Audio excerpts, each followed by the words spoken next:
feel like just going down there and unplugging the incubator and throwing out all the eggs and giving up on them. But it's weird how sometimes I get really good hatch rates and other times I don't, and I need to really work on trying to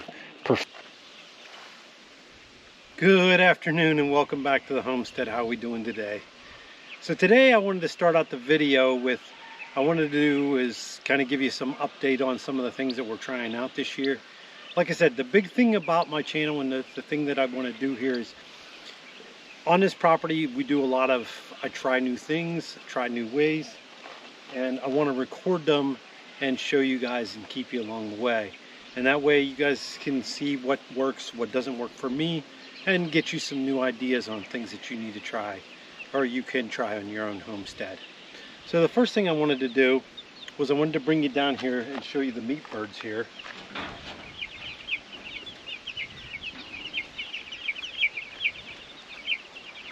So about a week and a half ago we went to Royal King, and they happened to have, we were talking about ordering them on mail and having them shipped in, and I don't know, we just kind of were messing around there.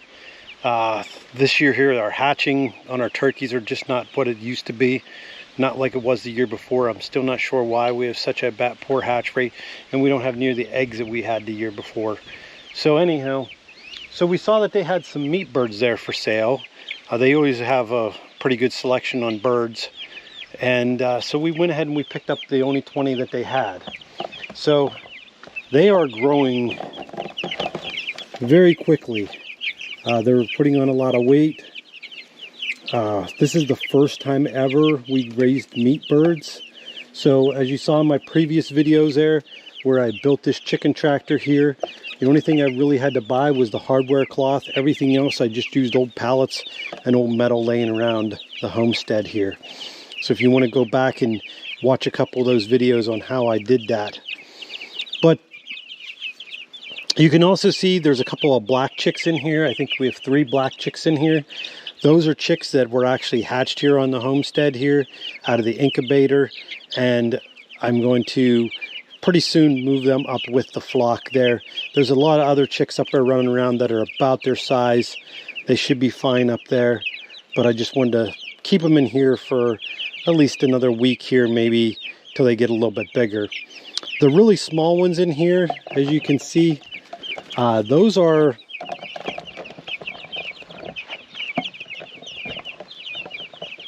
last Friday we got some American breast chickens. We found a local guy that hatched out American breast, so we bought those. I don't know if you know much about the American breast. They're one of the most fastest growing breeds of chickens out there, besides the, you know, you have the meat birds, the ones that are bred specifically for meat production. But the thing is you can't sustainably have a flock of Cornish crosses on your property and breed them and continue to get the same type of meat every time. You know, the babies aren't going to grow as fast, and it's also very difficult to do that. I know I've heard a lot of people that, you know, they really restrict their diet, give them just a little bit of food to keep their weight down, and then they're able to go ahead and breed them. But the offspring is never what you buy in the store. Whereas the American breast, you know, the American breast is a breed of chickens that you can just raise like a normal breed of chicken, and you can hatch them out just like a normal breed of chickens. But the thing is that they do grow fairly rapidly. I can't remember off the top of my head exactly how many weeks, but it's a lot shorter than any other breed. That was one of the things that I got kind of frustrated with, was we are trying to be self-sustaining here, where we're not buying in meat birds, and we had to buy these meat birds in because we weren't getting the results that we wanted from that flock. So we're going to try these American breasts here. Any females we're going to keep for hatching. We're going to keep one of the males for breeding, and we're probably going to get rid of one of our roosters. And I've even heard that if you take American breast male and you breed it with other females, that the baby will grow at a little bit faster rate than normal. So it's something we're going to try, and we'll let you know on how it works out. But so far, everything looks great. Now we do have 2 turkeys in here. That one there is a meat turkey, and there's a little white one in here running around somewhere. Oh, he's right there.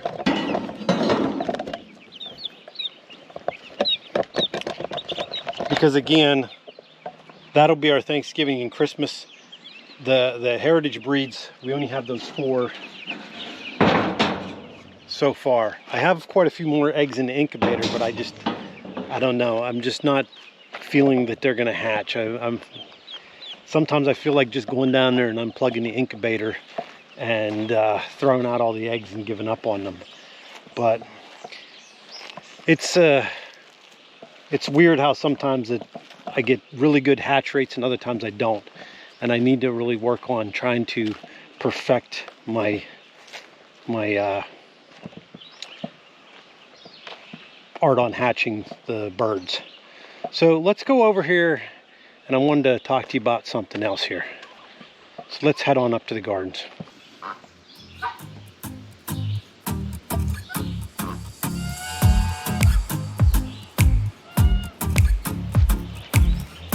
A couple weeks ago I did a video on this potato tower here. So what a potato tower is you take, you put 4 posts in, you wrap it with fencing, and then you put down a layer of soil or compost or whatever. Then you throw your potatoes in, and then you keep layering it like a cake. And the idea is the potatoes are supposed to grow out the side and out the tops and all over. And you know, this is similar how I did it last year. Last year I just threw the potatoes on top of the soil, and then I just covered them up with manure from the barn. And for some reason this year they're not growing, which is kind of fine with me. Is the fact is that we're not eating that many more white potatoes anymore. I mean, we still eat them occasionally, so I mean, if I don't grow white potatoes, it's not that big a deal. But as you can see so far, we only have 1 potato plant that is sprouted, and I see nothing else. Now, occasionally here, you see a lot of pumpkins there, or squash. They're growing out around here. So last year, what I did was we know the pigs absolutely love pumpkins and squash. I mean, that's one of their most favorite things in the world is pumpkins and squash. So we went to a local grower. You know, like you see those big pumpkin patches where they put out wagons of pumpkins and they allow you to go out and pick your pumpkins and stuff like that. And anyhow, they had fields and fields of pumpkins. Well, it's the end of the season and they're done selling. And they had tons of pumpkins still out in the field.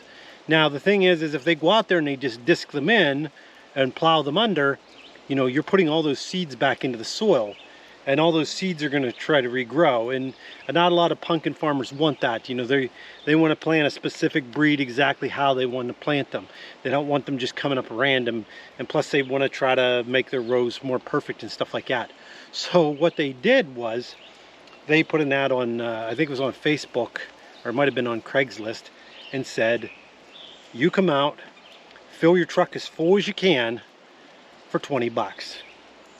So we went up there and I think we got 3 trucks of pumpkins. I mean, a lot of pumpkins.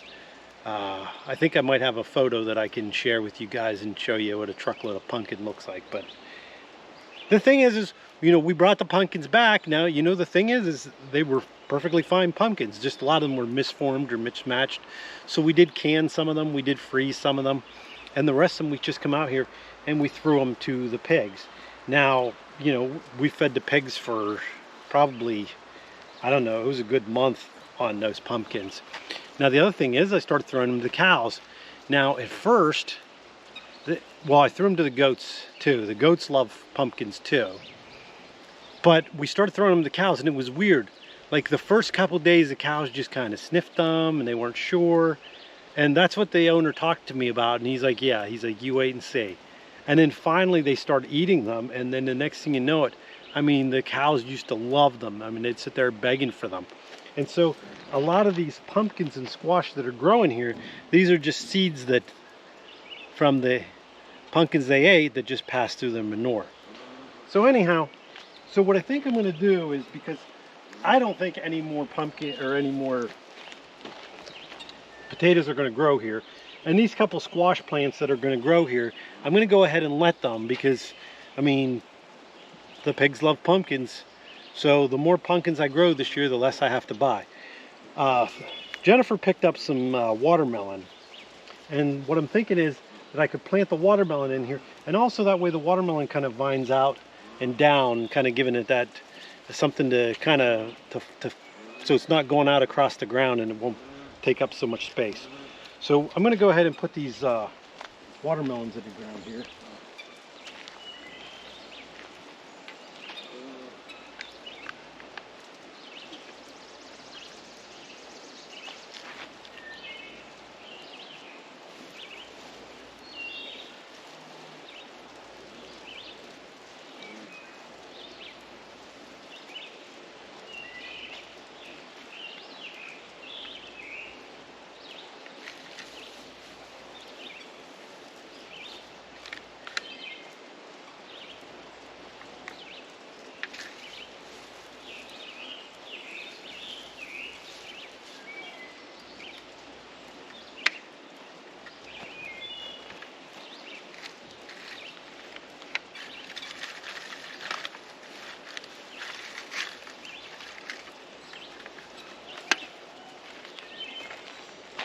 So now we'll have to see on how these watermelons do and see if they do better than the potatoes. I'm still not sure what happened there with the potatoes. A lot of those potatoes were already sprouting when I put them in the ground there. Why the only one grew there? The only thing that I could probably say, maybe it got too hot and composted them down, possibly. But why the one that didn't, I'm not sure. And why we were able to do it last year and it worked just fine. So let's go on up here to the barn here. I want to check on Wilma. So let's see what Wilma's up to. So there's Wilma. I'm not sure what's going on yet. She's still, I mean, she's right at that 2-month.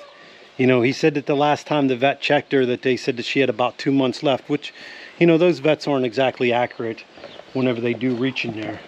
But if you look, come on girl, you gonna get up for us?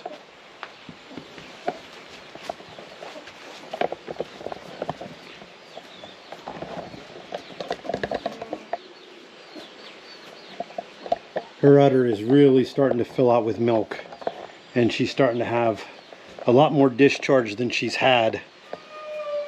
I don't see where it's much farther where we should be getting the baby calf. That's pretty exciting. This will be the first calf that was actually born on this property for us.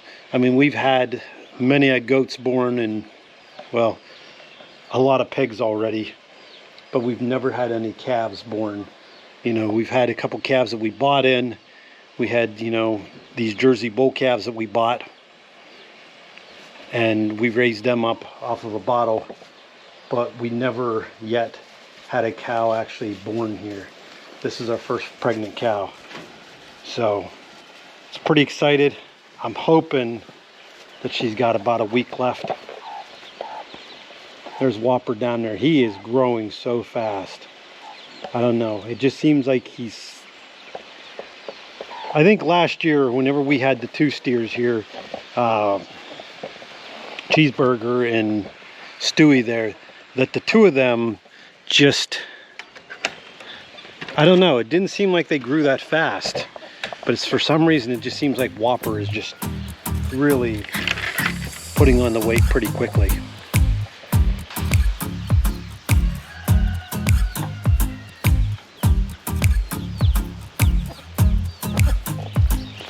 Okay, so the last thing I wanted to do today, I wanted to come up here and wanted to work in the garden here a little bit.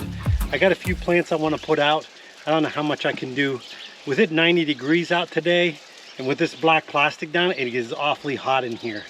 Now the good news is that I did find out that whenever I dig down into the soil here, because of, there could be two reasons, I'm not sure which one it is. Number one, we put a lot of organic matter down here. Whenever the previous owners were here, there was a sawmill set up there. So there was a lot of wood shavings from the sawmill that they had laying here, and a lot of chunks of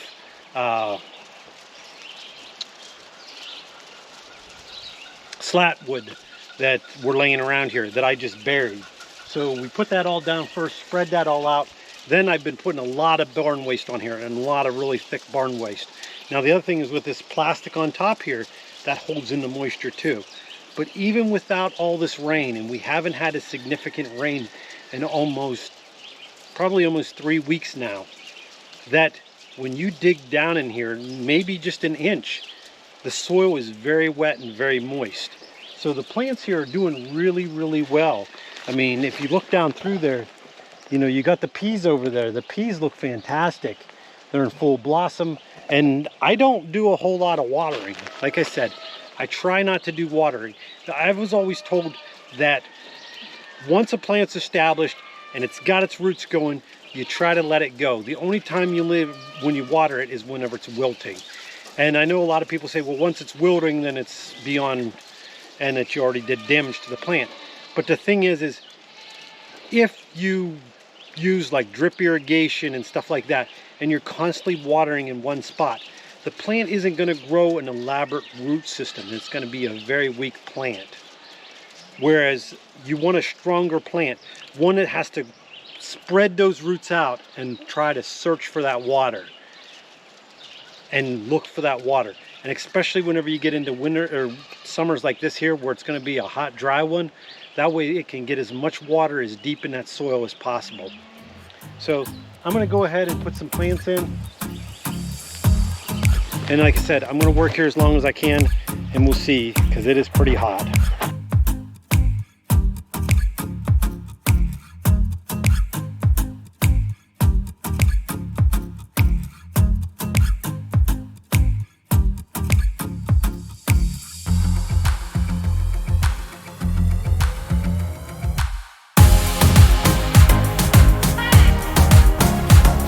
Okay, so I got some corn put in today. I got some squash put in today, some more peppers, and some cantaloupe. It is really hot on this plastic. I mean, the heat is just radiating off of here. I think I'm going to call it quits for today for planting. I'm going to try to do it tomorrow morning, like before the sun comes up, when it's a little bit cooler. I mean, that's the thing, is a lot of times you got to find it. Sometimes you got to do stuff during the morning before the heat of the sun comes on. But like I said, it is just amazing that you dig down in there, and you can see on my thumb there on how dirty it is there. The soil's really wet, that there's still a lot of moisture in there with just having all this wood chips and mulch and compost, and then the plastic on top there. So I'm hoping that'll work out great for us this year. So thanks for stopping by the homestead, and I'll see you guys on the next one. Goodbye.